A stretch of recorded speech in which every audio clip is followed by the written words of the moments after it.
Raya tahun ni kita buat kelainan sikit. Apa kata pada tahun ni kita buat challenge.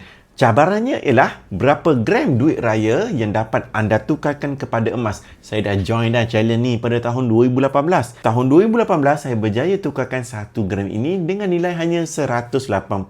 Kemudian saya tukar lagi duit raya pada tahun seterusnya. 1 gram dapatlah 250. Tahun seterusnya saya tukar juga duit raya. Masa tu harga emas telah pun meningkat kepada 300 lebih. Pada tahun ini, 2026, 1 gram ini telah pun bernilai lebih kurang 700.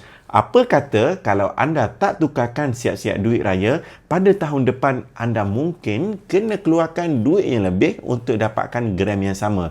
Nampak tak? Kalau anda mula terus pada tahun ini, anda akan dapat untung dari segi harga yang murah dan juga anda dapat untung kerana anda telah pun ada aset-aset emas seperti yang ada dalam tangan saya ini.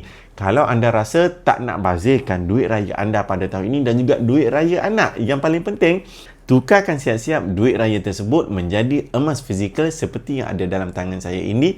Anda akan berterima kasih kepada diri anda sendiri sebab apa? Anda telah pun selamatkan tukar duit raya menjadi aset-aset emas fizikal seperti yang ada dalam tangan saya ini. Rasa berminat dengan challenge ini? Cuba komen challenge raya. Saya akan bantu anda untuk anda mulakan simpanan emas yang pertama macam ni juga.